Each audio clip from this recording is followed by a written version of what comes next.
Hello Sagittarius, welcome back to the channel and welcome to your 2025 Astroclock. If you're new here, welcome. I'm Layla, the Lenormand reader, and I use this amazing Lenormand deck. So Sagittarius, here we are with the Astroclock, getting ready for a new year. I hope you're excited about this. And if you're new to this, Sagittarius, the Astroclock is a very large spread. It uses all the cards of the deck, and we use it to forecast the year month to month. So we deal out the cards in 12 groups of 3 cards, and each 3 cards belongs to a month of the year.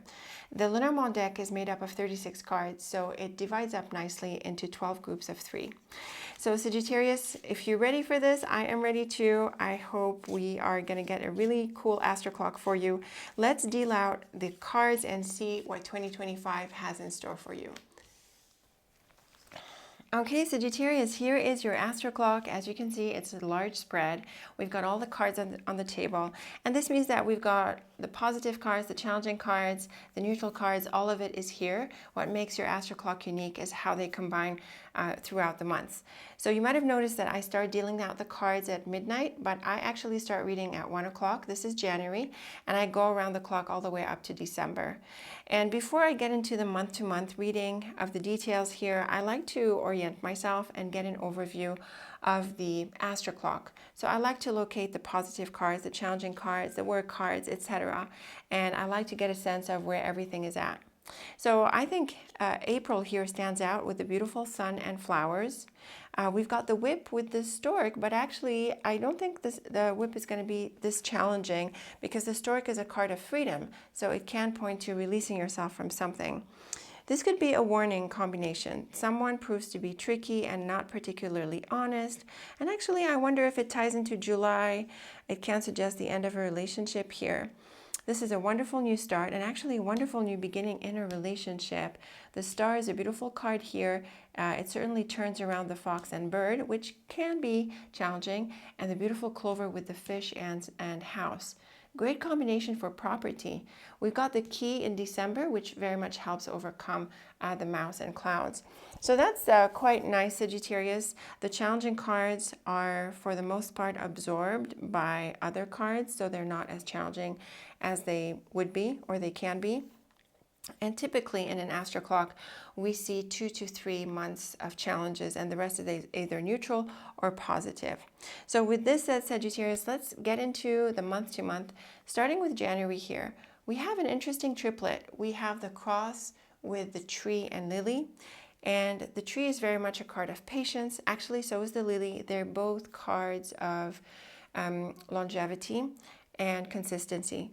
The cross can be a card of importance. It can be a card of destiny. You could be making some deeper choices, possibly there can be some challenges with the cross. It can suggest something heavy or a burden, but I don't think with the tree and lily. I think this is more about biding your time and waiting for things to unfold.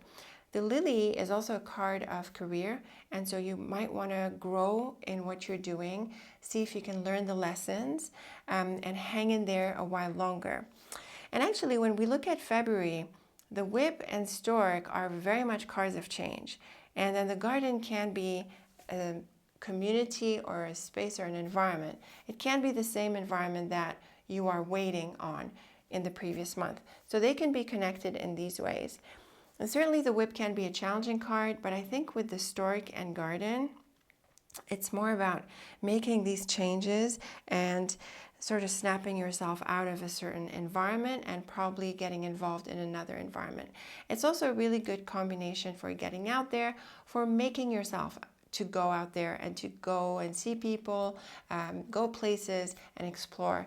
Here, it sounds like a quiet month where you're sort of on your own, hanging out, just pondering things. And then here it's a bit the opposite, where it's more about getting out. So these interpretations can apply as well. In March, we have the letter, which is a card of news or paperwork or communication of some kind.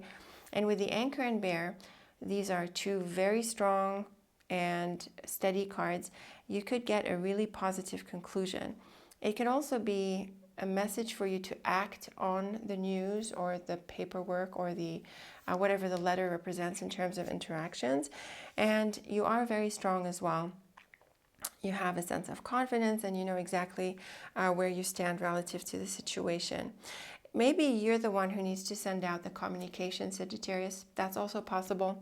When we get to the month-to-month forecast, we'll get into all of the details, into even more details about what the month carries.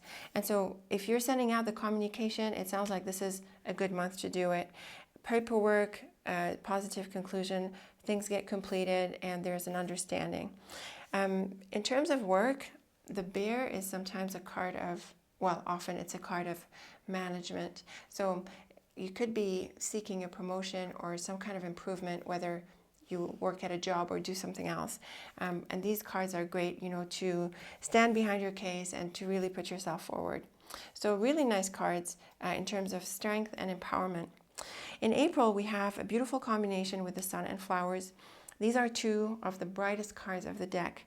And the road is often a card of change and movement, and so you could be going down a lovely path of success.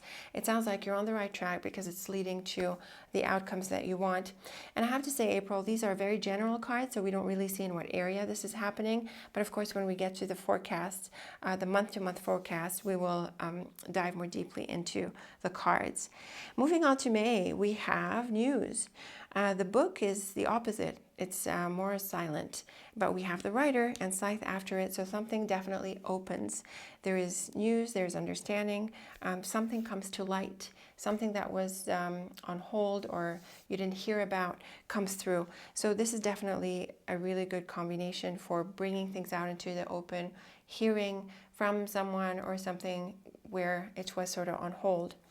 And also, it's possible with the scythe and writer that there's a change of direction. And because of the book, it might not be known to you.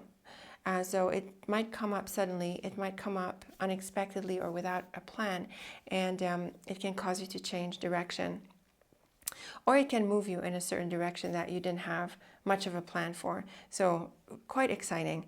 Now, the dog, snake, and man is definitely a warning sign against someone. The snake is deceptive, especially with people, and we have the dog and man on either side of the snake. So this definitely highlights someone who is deceptive and who's not a real friend, and it could be someone who's playing against you or doing things behind your back. So Sagittarius, watch out for certain characters like that in June, and the snake is definitely cautioning you against trusting anyone who rubs you the wrong way. And so keep an eye out for this. Keep things to yourself, be strategic about what you share with who, and as soon as you pick up, you know, that this person is like that, you might sort of go in your own direction, which is probably the right thing to do. And in July, like I said earlier, we have the coffin with the moon, which is at the end of a phase, and it can build on the June cards and suggest an ending of a relationship. The heart can point to relationships by association with feelings, and the moon is often about attraction. So it can be a reference to this person in the previous cards. It doesn't have to, but it can. And another way we can look at these cards is that it's at the end of a phase. It's time to let go of something. And it, you know, honestly, it builds on the previous cards as well, up to probably up to April, because April opens up a new direction. You make the changes here earlier, and you sort of, you know, you open up about it, and you have to move away from some person or some people as well. So an end of a phase here. So we see quite a lot of changes here, actually from the beginning. So I think in the first part of the year, we see the changes. And then in August, we see a clear reference to a new beginning with the child. And the mountain and child can sometimes represent an important chapter, significant to the point that you don't really see that yet. So things are still in the works, and this would work well with the book here, where you still don't have a full anticipation of what these changes are leading into. We have the ring, which is a card of relationships, so it can mean a new relationship, possibly with someone who's in a different location, because the mountain tends to represent distance. So it could be online or in another place. But the ring can also represent not just relationships, but commitments, involvements, contracts, and things like that. So you could get involved with something new, whether it's a relationship or not. In September, we have the beautiful star, so it really helps with the fox and bird. The star is a wish-fulfilling card, and the fox can be a bit tricky. It's a bit like the snake, but not as toxic, and the bird can be a bit anxious. The bird is also a card of communication, but the fox is actually the opposite because it's silent like the snake. But I think with the star, you do get some good news.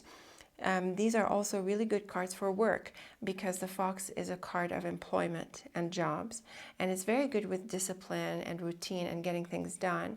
I think you're going to be busy in September, but I also think you're able to achieve a lot of things. You could cross off a lot of things off your list. You could get busy getting things done. There's, it's active and it's busy. The birds is sometimes a little bit all over the place, but the fox can discipline that and keep you busy in a productive way. And certainly with the star, there's success here. You could also be getting news of a job. You could be negotiating for a job and working for the terms that you're after. And you could do pretty well with these negotiations, Sagittarius. So a really nice message here in September.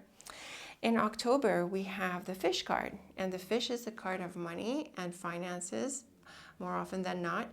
It can also reflect business, work, enterprise, and things like that. So it's more about the practical side of life. We have it with the house and clover. Often the fish and house with some additional cards can suggest property transactions or things related to home in terms of the finances connected with the home. And obviously with the clover, this is an all-around bright card, one of the luckiest cards of the spread, and it clearly points to success, material success, success with any property transaction, success with your business, building a business or at work and things like that. So everything tangible is really great with the fish, and it's really nice to see it with the clover. In November, we have the ship with the tower and woman. This can point to a few things. The ship is often a card of travel, and with the tower and woman, you could be going to a place from the past and reconnecting with this person. That's because the tower is often a card of the past. Now, who this woman is, we don't really know, but with the tower, she could be someone older. She could be someone from a past chapter. She could also be someone like a manager or an expert of sorts. The tower can be about administration and official things. So perhaps here you're pursuing something official or connecting with someone there, consulting someone expert, and things like that. The cards are pretty neutral, but the ship tends to positive, and it can normally bring some good results. It's also encouraging you to seek any support you might need in this area, and I think you'll find that a person comes through. Now, December, we have the Mouse and Clouds, and these are challenging cards. They're not very challenging. They're a little bit challenging. They bring annoyances and tensions. But the key is great for problem solving. And with the clouds, it's great for brainstorming. And with the mouse, you need to make sure that you cut out waste and you avoid anything that distracts you or annoys you or takes away from you. So this is a good month for problem solving. And I think the key being precisely the card of solutions. You're going to work out whatever these issues are. And again, keep in mind, these are not a very big deal of a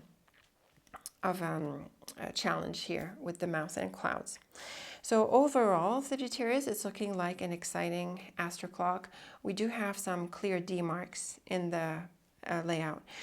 We have changes happening for a big part of the year, and there is a sense of exploring things that you don't know of yet, like the road can be an invitation to explore. The Stork and Whip is very much about changing your ways, changing the status quo that we see here in January. And there are endings and beginnings, and then lovely things manifesting, especially between September and October. With people, the cards are a bit muted when it comes to people and relationships. We have a not so great combination in June, and we have a more or less professional or it's not specifically a warm connection here. So the highlight doesn't seem to be on people and relationships. It seems to be more on your path and new directions and changes and exploring opportunities and also making some things happen. There seems to be an important new beginning for you. It looks to be in August mainly, but it can pour into, you know, the area here. So not strictly August. Like I said, there are some beautiful things that manifest after that. So here's your Astroclock, Sagittarius. Like I said, a focus is more on your path and not so much on people this year. But it looks like you're in for discovery and progress and movement. You can also get things done. It looks prosperous and promising in these ways. So lovely cards, I would say. Let me know what you make of these ideas, Sagittarius. Let me know if you're working on your 2025 vision already and how these cards resonate with your vision. I certainly hope you'll give me some feedback about it. And Sagittarius, I want to say thank you for tuning in, and also thank you for being with me throughout these forecasts. I hope you'll stick around as we pick up the monthly readings moving forward, the weeklies, and other readings as well. Very best of luck with 2025. Thank you so much again for tuning in, and until next time, take very good care of yourself.